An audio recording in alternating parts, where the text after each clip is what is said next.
So I seem to have this focus around empowering women in technology, and so it's funny, you'd think that that was the leading piece of me coming to these conclusions around communication science and intuitive computing. I didn't. Martin and I backed into this, and I had this aha where for years we've been saying social justice or more women in coding is because, to get quality of life and higher median income, and it all felt off to me. It wasn't the rally cry, but the rally cry really is you actually can't go forward in terms of technology progress without inviting different voices into the room.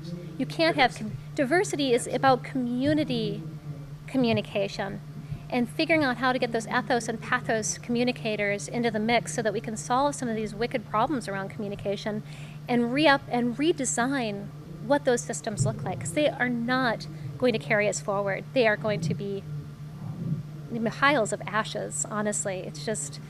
It's very scary to think about what happens when the Internet of Things really lights up and the sensorization of everything, all beeping and flashing at us to make sense of it. I honestly think we're in the U-shaped curve of progress. We're in a dystopia, and it's about to get a lot worse before it gets better, because people have to all basically say mercy. Right. Just suffer first. Suffer, because we haven't suffered enough. Right now I'm suffering, and I'm out there talking about it. But a lot of people are like, no, you know what, I don't really like my smartphone, or yeah, no, I feel like I can handle my inbox. Or it's decision fatigue, and it's a real phenomenon, well studied, particularly in the sense of medical institutions, where they for years have been dealing with beeping and flashing sensors, and what they found is that people are dying. That doctors and nurses, when constantly surrounded by that kind of noise and that choice making all the time, fatigues them, and they make bad decisions. And that ultimately has real life human consequences.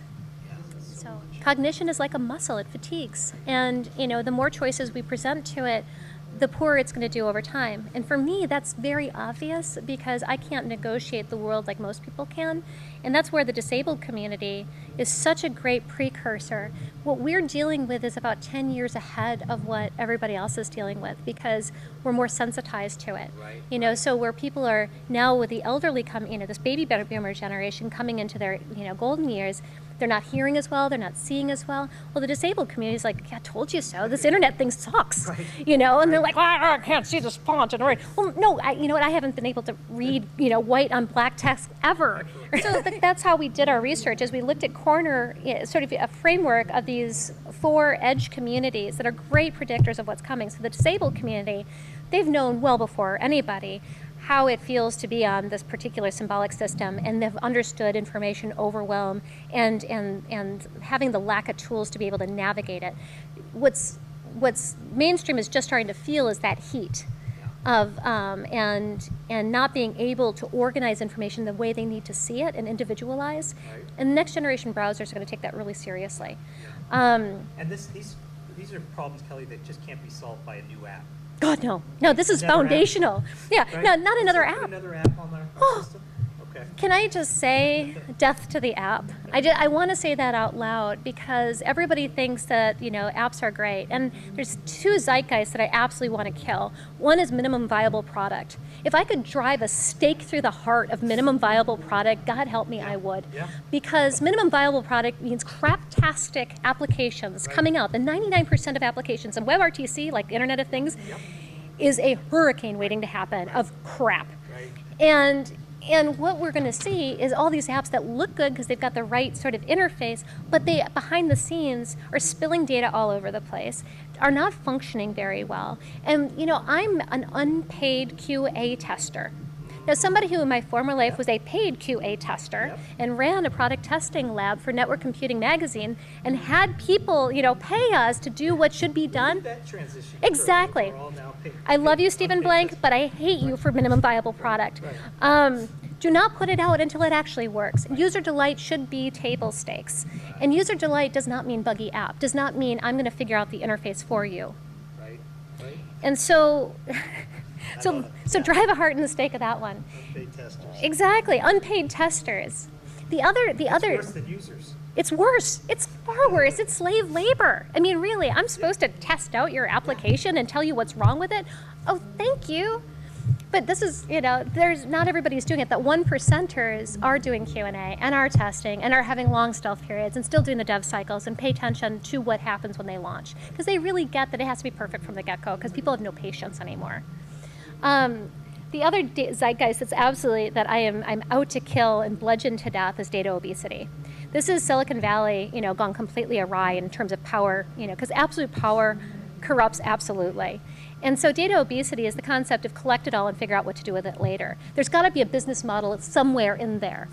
And that's wrong. That's just fundamentally wrong because a lot of the data that they're collecting, particularly in that logon session, is very, very sensitive. Because I might be reusing a password, It's got my username. That could be it is a lot of times my name or my email address. In how that's handled isn't just a WebRTC problem, but it is a web problem. But it's, but that is today, you've got all of these kids coming on, and it's not just kids, it's, old engineers too, discovering, hey, WebRTC is a platform. And that combined with minimum viable product means they're not paying attention to that.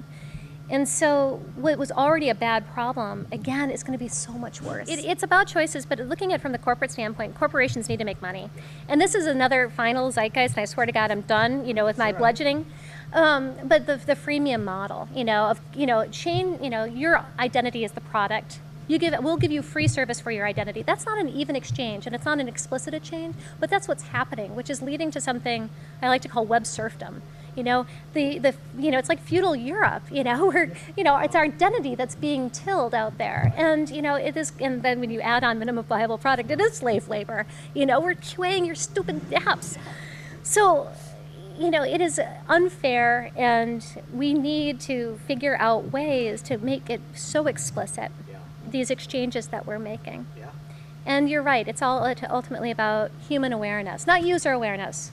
Ecosystem report that we have right now, have identified about 150 different companies and that are in this ecosystem that are going forward, and the application that's missing, where the big money is to be made to be on the side of corporations is around trying to figure out how privacy can be monetized. Because that choice piece, I'm willing to pay if I can delete my data. People having the option to, to delete their data. I understand it's very, very difficult and it's onerous and it takes value from you, so let's have an exchange. That's where the laws and regulations are completely missing. And up until now, pre-WebRTC, it was very hard to create voice apps online, and so it wasn't that big of an issue. But now that anybody can take and do something with my voice, which is not data, voice is fundamentally different than data, and in Silicon Valley and the data obesity, they're collapsing it. It's like it's just a different data type. Yeah. Voice is identity. Voice is unique. It's as unique as a fingerprint. And it has all sorts of information in there that I never want out. Right. And what we found in our research is that it's that line in the sand where people are like, I'm willing to give you my metadata, but over my dead voice, are you going to record without me knowing that I'm being recorded and use my voice without being explicit on how you're using it? But the problem is we're already doing it. Yeah. And the corporations are doing it, and we don't even realize it. And so the laws are completely backwards. The right to be forgotten is a genuine human need. Yeah. And we're dealing with an architected system that's just, it's impossible to do it.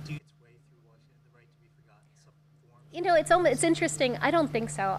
There's too many things against it. If I really believed that the United States was well suited for instituting that kind of privacy measure, the Patriot Act wouldn't have been renewed. Not in its current form, not without incredible review, and that did not happen. Our systems are letting us down. Right. And so fundamentally, we are at a place where I think corporations, unfortunately, are probably the best way to get there, and that's why I said follow the money. If the corporations can figure out a way to monetize privacy, we have a shot. And you're absolutely right. Who suffers? Well, the ones who have to trade their identity for it. But in a sense, we're already doing that. So maybe, this is just a teeny baby step in the right direction. Of two evils. And I don't know whether or not the asymmetry will completely flip. I pray it will, but I think that there's hope with this bring your own identity model, where bring your own device really did topple the power structure of the CIO office. I think bring your own identity has the promise to put humans back in charge of their credentials, back in charge of managing their identity. And I think that they have a prayer of doing it much better than 1,000 apps or enterprise ever could. Because at the end of the day, people are really good about credentialing and identity management when they have something to lose. And so we've disparaged them in the security community for too long. I think it's time to figure out how we can get them to opt in and be the end game for privacy. And part of that is making it so easy they wouldn't do anything else, and that the rewards are so great that it makes all the sense in the world. And the only people that opt into the world of identity exploitation, honestly, are the people who just don't truly care, and or people who are doing it, out of, need. I mean, absolute need, and that's scary to me because that division, that of power is horrifying to me, but it's real. Thank you. Thank Brilliant. you. I appreciate it.